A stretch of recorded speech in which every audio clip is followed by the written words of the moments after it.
Assalamualaikum warahmatullahi wabarakatuh.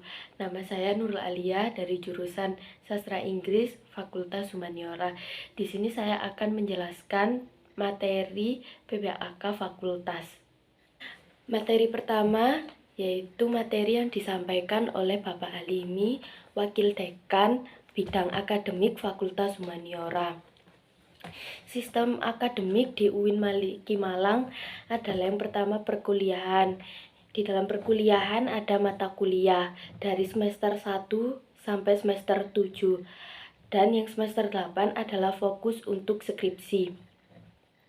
Semester 1 dan semester 2 tidak memilih sendiri untuk mata kuliahnya, tapi sudah dipaketkan dari pihak kampus.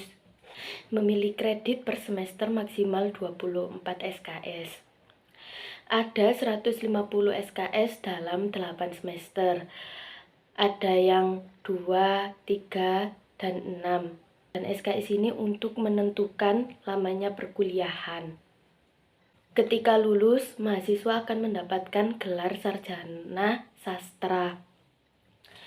Yang kedua adalah sistem evaluasi yang mencakup yang pertama UTS dan UAS, yang kedua penilaian proyek, yang ketiga presentasi, yang keempat nilai akhir atau IPK, yang kelima PKL atau praktek kerja lapangan, yaitu magang profesi dengan bobot 2 SKS pada 7 semester.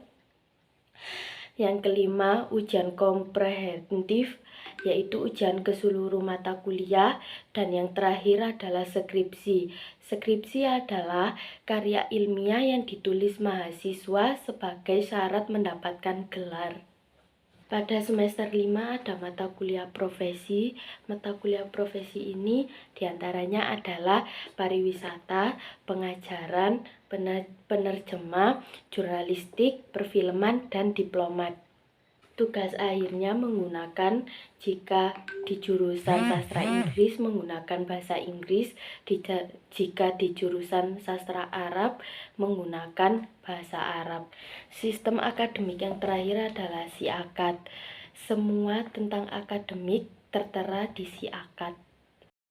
Materi selanjutnya adalah materi yang disampaikan oleh Ibu Muasoma, yaitu Wakil Dekan Bidang AUPK. Fasilitas di Fakultas Humaniora adalah yang pertama ruang kuliah, yang kedua ruang perpustakaan, yang ketiga ruang SAC, yang keempat home theater, yang kelima auditorium, yang keempat lab bahasa multimedia.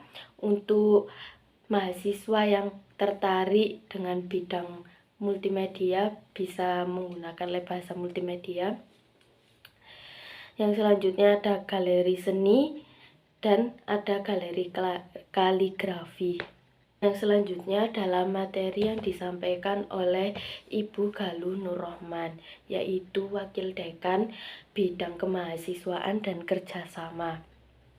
Di sini Ibu Galuh menjelaskan tentang sistem pengembangan dan pembinaan mahasiswa. Mahasiswa harus memiliki kedalaman spiritual, keagungan akhlak, dan keluasan ilmu. Mahasiswa juga harus memiliki jiwa kepemimpinan, kreativitas, dan inovasi. Mahasiswa juga harus memiliki kemandirian.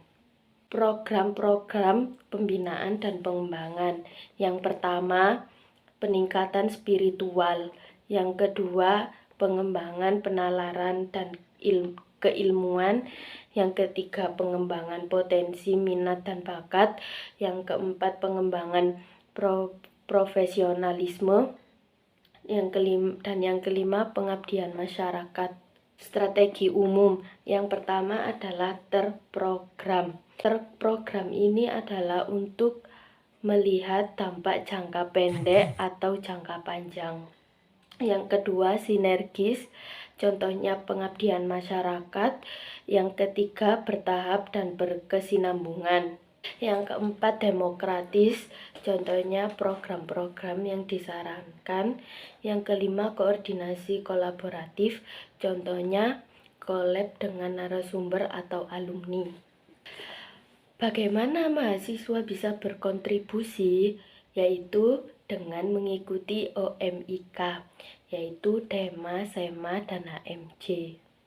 Ada juga komunitas bakat dan minat. Yang pertama komunitas peneliti, yang kedua komunitas kaligrafi, yang ketiga komunitas debat. Komunitas debat ini bisa menggunakan bahasa Inggris dan bahasa Arab. Yang keempat komunitas penulisan kreatif untuk mahasiswa yang minat baca. Yang kelima ada komunitas karawitan, yang keenam ada komunitas tari. Jadi komunitas karawitan dan komunitas tari ini adalah komunitas budaya Indonesia. Yang keenam ada komunitas film, yang ketujuh ada komunitas jurnalistik, yang ke-8 ada Al-Jalalain, yaitu pengajian-pengajian tentang Islam. Keuntungan ikut organisasi adalah mendapatkan SKKM. SKKM adalah syarat ujian komprehensif. Dan syarat poin SKKM ini adalah 250 kredit. Hak mahasiswa, yang pertama memperoleh pendidikan, bimbingan, dan pengarahan. Yang kedua menggunakan dan mengembangkan akademik dengan penuh rasa tanggung jawab. Yang ketiga memperoleh pelayanan di bidang akademik, admin, dan kemahasiswaan. Yang keempat memperoleh penghargaan atas prestasi yang diraih. Yang kelima memanfaatkan sarana dan prasarana sesuai ketentuan. Yang keenam menyampaikan aspirasi yang positif. Kewajiban mahasiswa, yang pertama memenuhi kewajiban finansial sesuai ketentuan. Yang kedua mendukung terwujudnya bilingual university dan world class university. Yang ketiga meningkatkan kemandirian dan profesionalitas. Yang keempat menjunjung tinggi dan mengamalkan ajaran agama Islam. Yang kelima menjaga pergaulan dengan lawan jenis berdasarkan norma agama. Yang keenam menjaga kewibawaan dan nama baik alma mater. Yang ketujuh menghormati sesama mahasiswa dan bersikap sopan terhadap pimpinan dosen dan karyawan. Dan yang terakhir adalah menjaga sarana dan prasarana kebersihan, ketertiban, dan keamanan kampus. Pemateri yang selanjutnya adalah Bapak Muhammad Asnan Fanani, yaitu sebagai Kasubag Tata Usaha. Yang pertama adalah layanan administrasi Fakultas Humaniora. Yang pertama ada layanan ADM akademik, yaitu layanan ADM akademik ini diantaranya layanan ujian proposal skripsi. Tapi untuk saat ini layanan ujian proposal skripsi ini dilayani dengan cara online karena pandemi. Yang kedua layanan ujian skripsi, tapi juga dilayani dengan online karena pandemi. Yang ketiga layanan ujian komprehensif juga dilayani dengan online karena pandemi. Yang keempat layanan distribusi KHS. KHS ini sudah tercetak dari kantor pusat. Kelima ada layanan PKL, yaitu untuk mahasiswa yang sedang praktek kerja lapangan atau magang. Yang keenam ada layanan kegiatan yudisium, yaitu rangkaian kegiatan yang menyampaikan selesainya proses kegiatan perkuliahan. Yang ketujuh ada layanan bebas tanggungan, yaitu melayani seluruh proses yang bisa memenuhi mahasiswa untuk mendapatkan ijazah. Yang selanjutnya adalah layanan ADM umum, yaitu yang pertama layanan surat keterangan mahasiswa.